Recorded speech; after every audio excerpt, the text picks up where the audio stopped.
Week 4 of the NFL season is officially here. The Cowboys 1-2 now, facing off against the New York Giants in their division opener. Two 1-2 teams with a lot in common. Their only win this season so far over the Cleveland Browns. The Cowboys coming off back-to-back losses. Things not looking so good, not really sounding so good in the Cowboys locker room either. A lot of the buzzwords we've been hearing: professionalism, accountability, habits, details, things that you don't typically have been hearing from the Cowboys, especially this early. What is the sense that you get that this locker room is right now?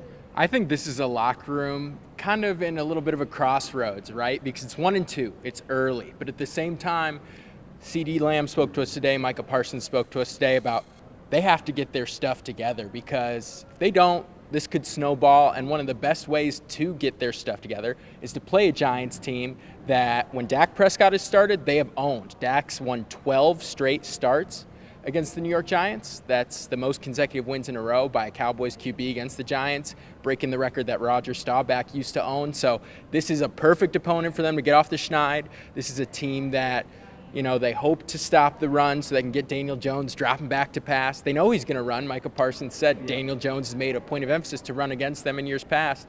So this will be a really great challenge to see, is this Cowboys team going to put up or shut up in terms of the details, the preparation, and put it out on the field on Thursday. Yeah, Garrett, Podell, CDS Sports Center right there. Again, no matter what team comes in to face the Cowboys, they're going to try and run the ball. It's going to start with that. Again, even Micah Parsons, was asked today, why haven't we seen the pass rush get going? It's because the teams have only thrown a combined 31 times in the last two games. What the Cowboys are best at, getting after the quarterback, is something they can't do because teams are running it all over them. So when you have a guy like Devin Singletary, who they've seen before, formerly played for the Houston Texans, what are some things that he presents, some challenges that could give this Cowboys defense fits for now a third straight week?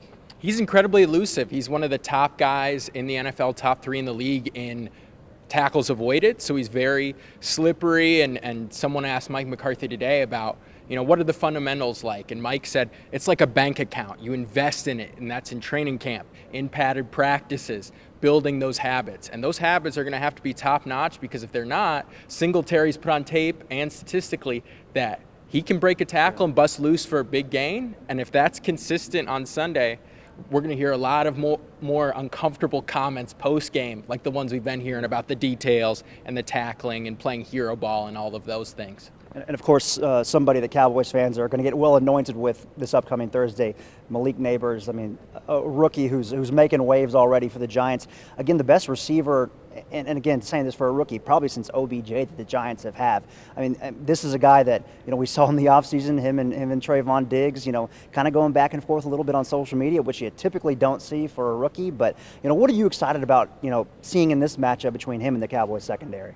Malik Neighbors, for those of you who haven't watched much New York Giants football this year, is the total package, okay? So his targets are 37. That's the most in the NFL, and that's the second most for any player for the first 3 games since Puka Nacua a season ago, since 2000. So his volume, the way they target him, is top of the league, and he's exciting at the top of the catch. That's what Mike McCarthy told me when I asked about him, and that was evidence. He had 2, leaping touchdowns against Cleveland last week, and his 3 touchdowns, you mentioned Odell Beckham Jr., are tied with OBJ in 2014 and Bobby Johnson in the 1980s for the most receiving touchdowns through a player's first 3 games in Giants history since the NFL merger. So this is somebody who's explosive, productive, and the Cowboys have to look out for him. And like you said, Trayvon Diggs, he's probably going to be tasked to take him on, because Kalen Carson, he's dealing with a shoulder. I saw him in the locker room yesterday with an ice bag on his shoulder walking around. So whether he is or isn't out there is going to play a big part in how they attack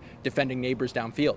Yeah, and of course, not all the problems on the defense's fault. Offense struggled to kind of get going until that fourth quarter. Not coming off a great performance either against the Saints.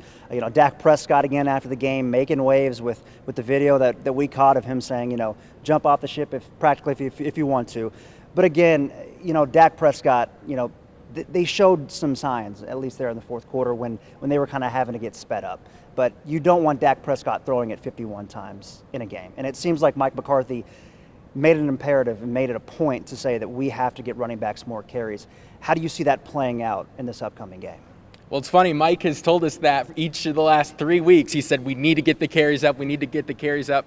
you can only really do that if you got a lead. And so to play with the lead, what do you have to do? You have to be productive on offense. And so he's talked about cutting out the mistakes, some of the offensive attention to details. First drive of the game, you had an offensive holding call on the kick return, and then 2 false start penalties when the offense actually did touch the field after they said, we want the ball. And Israel Mukwamo said, we want the ball, baby, along with some other words. But they have to run the ball early. And if that doesn't work, don't force it. Let Dak throw early. He shredded the Giants in years past. CeeDee Lamb said to us today that he and Dak are like brothers. You know, there's been a lot of attention about CeeDee. The spat he kind of had on the sideline with Zach Martin and Dak talking to him after the fumble.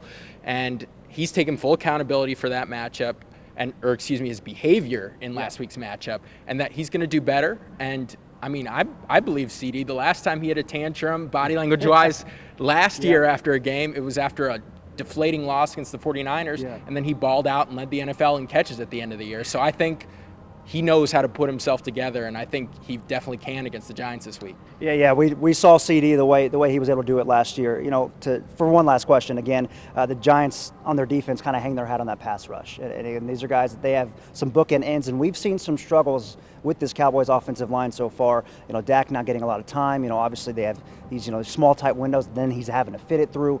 You know, what do we need to see out of the offensive line? How do they protect Dak Prescott against Kayvon Thibodeau and these guys that they have along the line? I think you're going to see a lot of Ezekiel Elliott and Hunter Lipke in the game as the one back, as Mike McCarthy likes to say, next to Dak in pass pro, because you have to give these guys help.